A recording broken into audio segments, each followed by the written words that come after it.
Halo semuanya, selamat pagi. Sebelum kita mulai, coba bayangkan kalau kalian punya segelas kopi susu. Kita ingin tahu berapa banyak kopi, susu, dan gula yang ada di dalamnya. Tapi, semuanya sudah bercampur kan? Nah, di dunia kimia, ada teknik keren yang bisa membantu kita memisahkan campuran seperti ini. Teknik itu disebut kromatografi gas atau gas kromatografi. Pada video ini, kami dari kelompok 1 akan menjelaskan bagaimana metode ini bekerja, apa saja komponennya, dan kenapa metode ini penting dalam berbagai bidang. Jadi, tetap simak sampai akhir ya.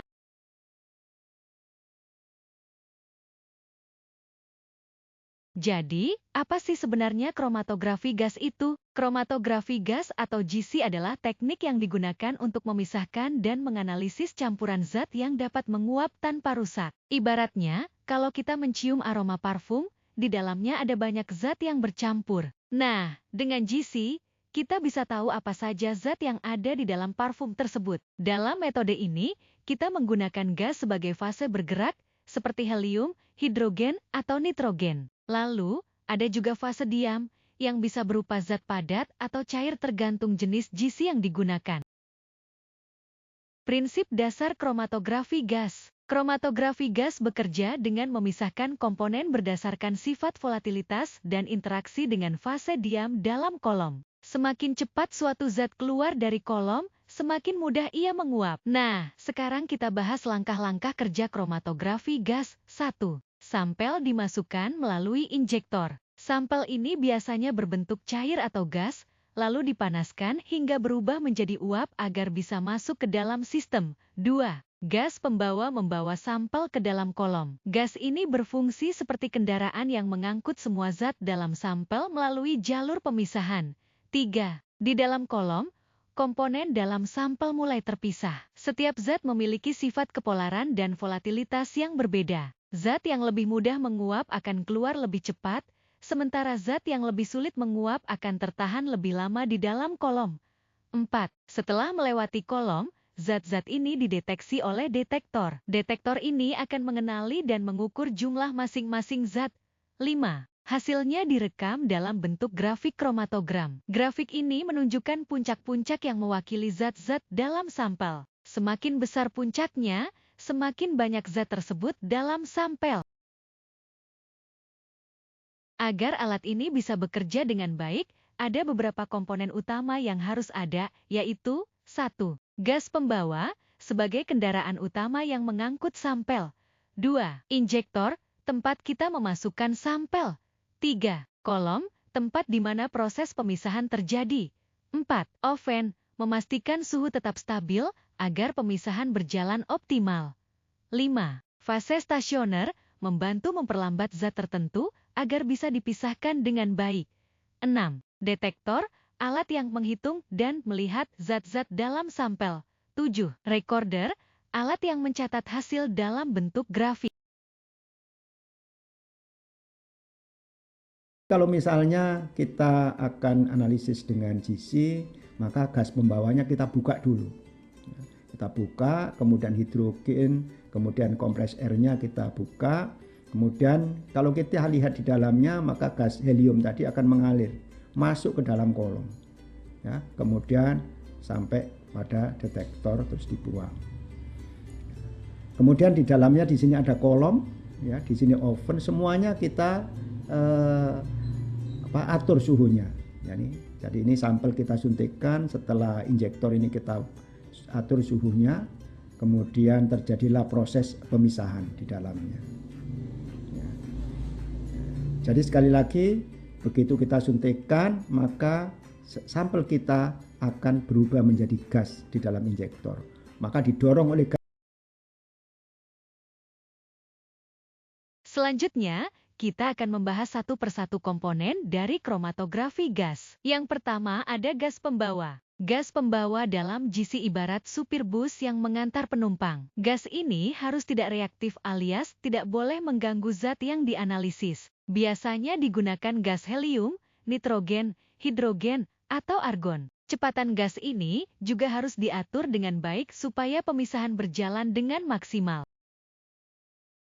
Lalu, Sekarang bagaimana cara kita memasukkan sampel ke dalam alat ini? Jawabannya, injektor. Di dalam injektor, sampel dipanaskan sampai menjadi uap sebelum masuk ke kolom. Ada beberapa cara injeksi, yaitu 1. Injeksi langsung, seluruh sampel masuk ke kolom tanpa pemisahan.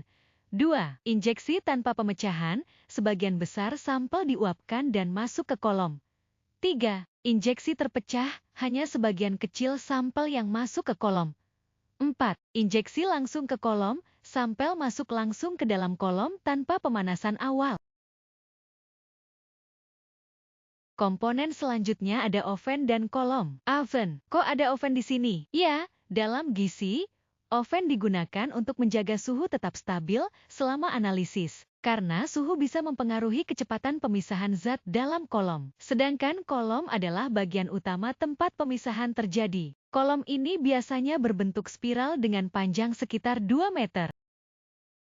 Fase stasioner. Kalau gas pembawa adalah kendaraan, fase stasioner bisa kita ibaratkan sebagai jalan yang dilalui. Fase stasioner ini akan berinteraksi dengan zat dalam sampel, sehingga beberapa zat akan bergerak lebih cepat, dan yang lainnya lebih lambat. Hasilnya, semua zat keluar dari kolom pada waktu yang berbeda-beda, dan akhirnya kita bisa memisahkan serta mengidentifikasinya. Detektor. Kalau kita sudah berhasil memisahkan zat, bagaimana kita tahu zat apa saja yang ada dalam sampel? Disinilah detektor berperan. Detektor akan membaca zat-zat yang keluar dari kolom dan mengubahnya menjadi sinyal listrik. Sinyal ini nantinya akan direkam dalam bentuk kromatogram yang menampilkan puncak-puncak sebagai tanda keberadaan suatu zat. Komponen terakhir adalah recorder. Recorder adalah alat yang mencatat semua hasil analisis dalam bentuk grafik kromatogram. Setiap puncak dalam grafik ini mewakili satu zat dalam sampel. Semakin tinggi puncaknya, semakin banyak jumlah zat tersebut dalam campuran. Kenapa sih para ilmuwan dan industri sangat menyukai kromatografi gas? Apa yang membuat teknik ini begitu istimewa? Nah, ada 5 kelebihan utama dari kromatografi gas yang menjadikannya pilihan terbaik untuk banyak analisis. 1. Waktu analisis singkat dan pemisahan tajam. Kalau ada metode analisis yang cepat, kenapa pilih yang lambat? Dengan gizi, kita bisa mendapatkan hasil dalam hitungan menit. Selain itu, pemisahannya sangat tajam, sehingga kita bisa membedakan komponen dalam campuran dengan sangat jelas. 2. Efisiensi tinggi dengan kolom panjang. Kolom dalam kromatografi gas bisa dibuat lebih panjang, yang berarti proses pemisahannya bisa lebih optimal. Semakin panjang kolom, semakin baik zat-zat dalam sampel bisa dipisahkan, sehingga hasilnya lebih akurat.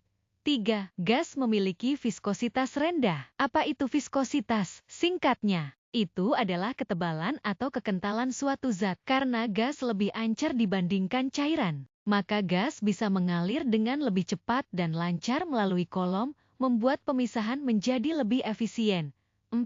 Analisis cepat dan sensitivitas tinggi. Karena gas dan cairan berinteraksi dengan cepat dalam kolom, maka proses pemisahan berlangsung relatif cepat dibandingkan metode kromatografi lainnya. Plus, teknik ini memiliki sensitivitas tinggi, artinya bisa mendeteksi zat dalam jumlah sangat kecil, bahkan dalam level ppm, part per million, atau ppb, part per billion.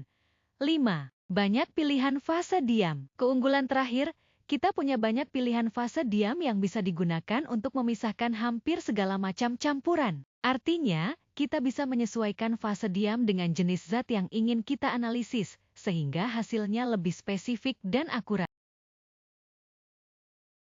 Meskipun kromatografi gas memiliki banyak kelebihan, bukan berarti metode ini sempurna. Ada beberapa keterbatasan yang perlu diperhatikan.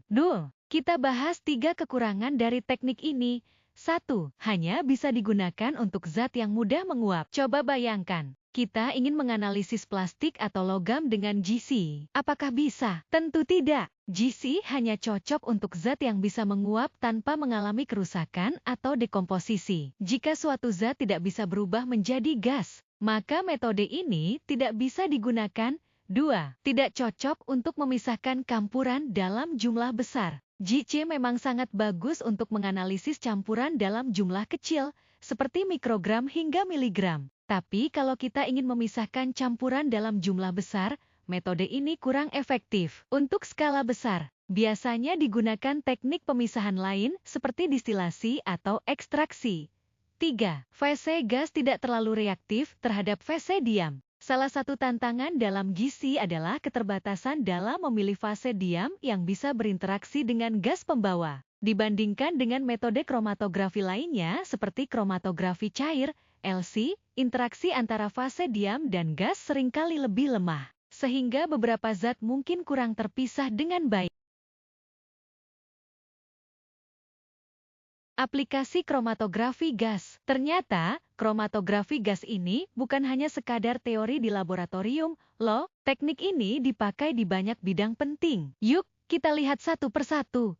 1. Polusi udara. Tahukah kalian bahwa udara yang kita hirup bisa mengandung banyak zat berbahaya? Nah, kromatografi gas digunakan untuk menganalisis kualitas udara. Misalnya untuk mendeteksi senyawa seperti hidrokarbon, sulfur dioksida, nitrogen oksida, dan zat pencemar lainnya. Dengan cara ini, kita bisa tahu seberapa bersih atau tercemarnya udara di sekitar kita. 2. Klinik dan medis. Di dunia medis, kromatografi gas digunakan untuk menganalisis senyawa dalam tubuh, seperti asam amino, karbohidrat, bahkan kadar gas dalam darah. Misalnya, ketika dokter ingin mengetahui kadar karbon dioksida, atau oksigen, dalam darah pasien, mereka bisa menggunakan teknik ini. 3. Minyak atsiri. Pernah mencium aroma minyak kayu putih atau minyak lavender? Nah, gizi sering digunakan untuk menguji kemurnian minyak atsiri. Misalnya, dalam industri parfum, teknik ini membantu memastikan apakah minyak yang digunakan murni atau sudah tercampur dengan zat lain. 4.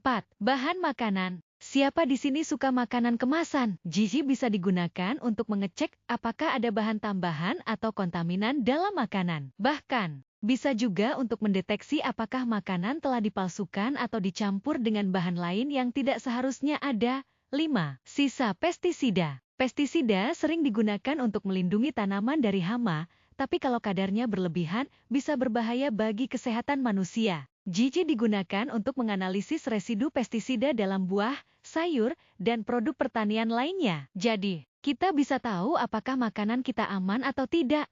6. Industri perminyakan. Industri minyak dan gas juga sangat bergantung pada kromatografi gas. Teknik ini membantu memisahkan dan menganalisis komponen dalam minyak bumi untuk memastikan kualitas dan kemurnian produk. Misalnya, saat menentukan kandungan gas hidrokarbon dalam minyak mentah.